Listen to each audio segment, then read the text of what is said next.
Last 30 মিনিটৰ পৰা মই খানা খাই আছো কাৰণ বহুত টেষ্টি হয় তো ভাবিছো পুৰা ফুল পেক কৰি খাও হে এভৰিৱান গুড মৰ্নিং যোৱাকালি আমাৰ ফ্লাইটখন বহুত ডিলে হৈ গ'ল ৱেডাৰৰ কাৰণে চ' ট্ৰিপটো বহুত হেক্টিক হৈ গ'ল আমি ৰাতি 12:30 আহি পালো তো আমি 12:30 আহি পালো যেতিয়া ৰিজৰ্টখন আপোনালোকক ভালকে দেখাব নোৱাৰিলো তো ভাবিলো ৰাতিপুৱাৰ ভিউ আৰু ৰাতিপুৱাৰ গোটেই ৰিজৰ্টখনৰ এটা টুৰ আপোনালোকক দিও আৰু এই ৰিজৰ্টখন আছে আনন্দপুৰ কলকাতা এয়াৰপোৰ্টৰ পৰা হাফ এন আৱাৰ লাগে খুব ধুনীয়া হয় আপোনালোকক ৰিজৰ্টখনৰ ভিতৰলৈ লৈ যাও বলকচোন এইখনে হয় পালি বাংলা ৰিজৰ্ট কলকাতাৰ ফেমাছ ৰিজৰ্ট আৰু ইয়াৰ পৰা ভিউ বহুত ধুনীয়া হয় বলক ভিতৰলৈ সোমাই যাও তো গেটতে এনেকে আঙ্কল পাব সিকিউৰিটি আঙ্কল আৰু সোমাই ভিউটো খুব বেছি ধুনীয়া হয় সোমাই আপোনালোকে ধুনীয়াকে গাৰ্ডেন এখন পাব য'ত ধুনীয়া ধুনীয়া ফুল লাগি আছে এয়া আমাৰ অসমৰ বগেনভেলিয়া দুটা কালাৰত আছে খুব ফেমাছ হৈ আছে এতিয়া বগেনভেলিয়া চাৰিওফালে বগেনভেলিয়া আৰু লগতে বহুত গ্ৰীনাৰী হয় আৰু ফ্ৰণ্টত এটা ধুনীয়া চাই বিল্ডিং আছে যাৰ ভিউটো খুব ধুনীয়া লাগিছে ৰাতিৰ ভিউটো আৰু বেছি ধুনীয়া হয় আৰু ইয়াত থাকিলে আপোনালোকে ধুনীয়াকে নেচাৰৰ এটা ভিউ এনজয় কৰি ষ্টে কৰিব পাৰিব এইটো এটা ৱে চাওক কি ধুনীয়া গ্ৰীনাৰীৰ মাজেৰে আৰু পালি বাংলা ৰিজৰ্টত আহিলে যদি ফ্যামিলি লৈ আহে বা আপোনালোকে নিজেও যদি পাৰ্কত এনজয় কৰিব বিচাৰিছে তেতিয়াহ'লে এনেকুৱা ধুনীয়া এখন পাৰ্কো পাব য'ত প্লে টাইম স্পেন্ড কৰিব পাৰিব পালি বাংলা ৰিজৰ্টত খুব ডাঙৰ স্পেচিয়াছ একদম ধুনীয়া লন এটা আছে য'ত আপোনালোকে যিকোনো ধৰণৰ ইভেন্ট অৰ্গেনাইজ কৰিব পাৰিব বা কোনোবাই যদি ৱেডিং সেলিব্ৰেট কৰিব বিচাৰিছে ইয়াতেও কৰিব পাৰিব প্লাস আপোনালোকে যদি কিবা সাৰপ্ৰাইজ প্ল্যান কৰি আছে তেতিয়াহ'লে ধুনীয়াকৈ সেটআপ বহুৱা আছে ইয়াত সাৰপ্ৰাইজ ডিনাৰ এৰেঞ্জ কৰিব পাৰিব খুব ধুনীয়াই হয় সেটআপ 3টা 4টাকে এনেকৈ বহুৱা আছে আৰু লনখনো খুব ডাঙৰ হয় তো ইয়াত আপোনালোকে যিকোনো ধৰণৰ পাৰ্টি অৰ্গেনাইজ কৰিব পাৰিব তাৰ কাৰণে আপুনি ইয়াত আহি কন্টেক্ট কৰিব লাগিব বা ফোন কৰিব লাগিব আৰু ধুনীয়া এখন গেট হয় লনত সোমোৱা খুব ধুনীয়াকৈ গ্ৰীনাৰী দি সজাইছে নেচাৰৰ ভিউটো তেওঁলোকে বেছিকৈ ৰাখিছে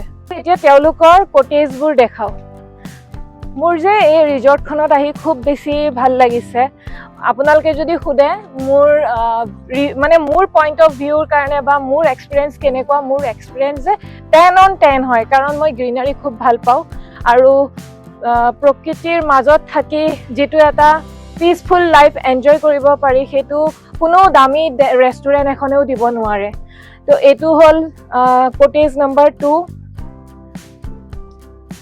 নেক্সট এটো কটেজ নাম্বাৰ 3 যেটো আমাৰ ৰুম হয় এটো কটেজ নাম্বাৰ 4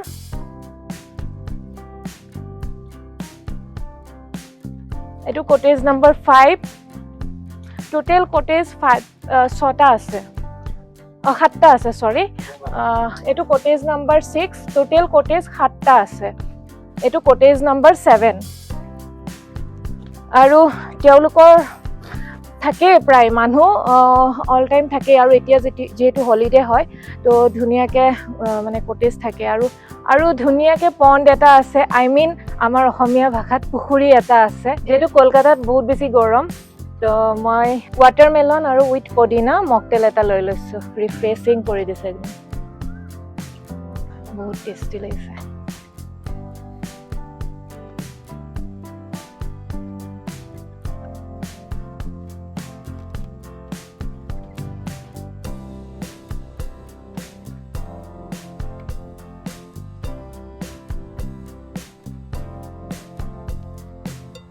বলক এতিয়া পালি বাংলা ৰিজৰ্টৰ ৰেষ্টুৰেণ্টৰ পাৰ্টটো লৈ যাওঁ এটো ৰিসেপশন এৰিয়া হয় ভিতৰত ৰেষ্টুৰেণ্ট আছে দেখা सकते हैं ना वाव बहुत स्पेसियस হয় বহুত ডাঙৰ হয় ধুনীয়াকৈ পাৰ্টি এৰেঞ্জ কৰিব পাৰিব আপোনালোকে এটো হল পালি বাংলা ৰিজৰ্টৰ ৰেষ্টুৰেণ্ট পাৰ্ট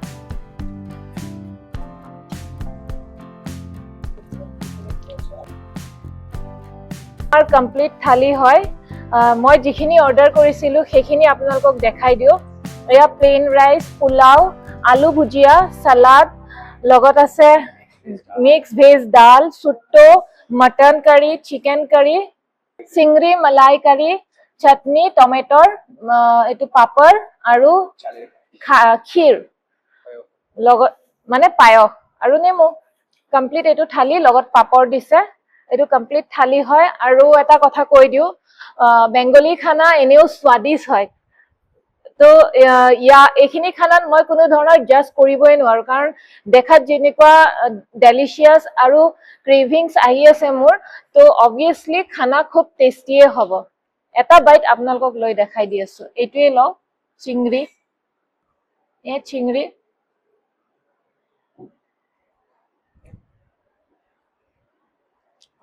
বেংগলী খানাত কোনেও জাজ কৰিব নোৱাৰে, ইমান টেষ্টি বনায়। গতিকে বেংগলী খানা বুলি ক'লে সকলোৰে মুখত ক্ৰেভিংছ আহিয়ে যায়। 6.5 hours later.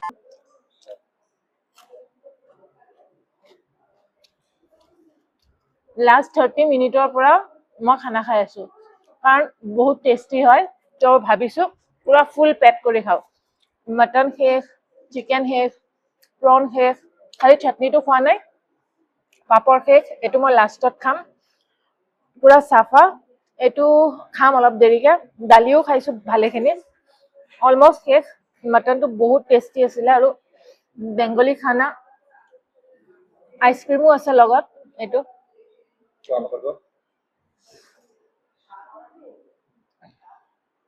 আইচক্ৰীমো আছে লগত। গতিকে বেংগলী খানা কোনেও জাজ কৰিব নোৱাৰে। যদি ময়ো কওঁ জাজ কৰো, এইটো মোৰ গুণা হ'ব, কাৰণ ইমানেই টেষ্টি। 10 on 10। লাভ ইউ পালি বাংলা ৰিজৰ্ট। পালি বাংলা ৰিজৰ্টৰ যদি ৰেষ্টুৰেণ্টত আপোনালোকে খায়, বেংগলী ডিছো পাই যাব, আৰু বেংগলী ট্ৰেডিশ্যনেল থালিও এওঁলোকৰ তাত আছে, আপোনালোকে খাব পাৰিব। আমি জাষ্ট চিলেক্টেড কিছুমান ডিছ লৈ লৈছিলোঁ খাবৰ বাবে, কাৰণ ইমান বেছি খাব যিহেতু নোৱাৰো। তো আপোনালোকে যদি বিচাৰে বেংগলীৰ সোৱাদ ল'বৰ কাৰণে, বেংগলী থালি খাবৰ বাবে, তেতিয়াহ'লে ইয়ালৈ আহি ইয়াৰ সোৱাদটো ল'ব পাৰে।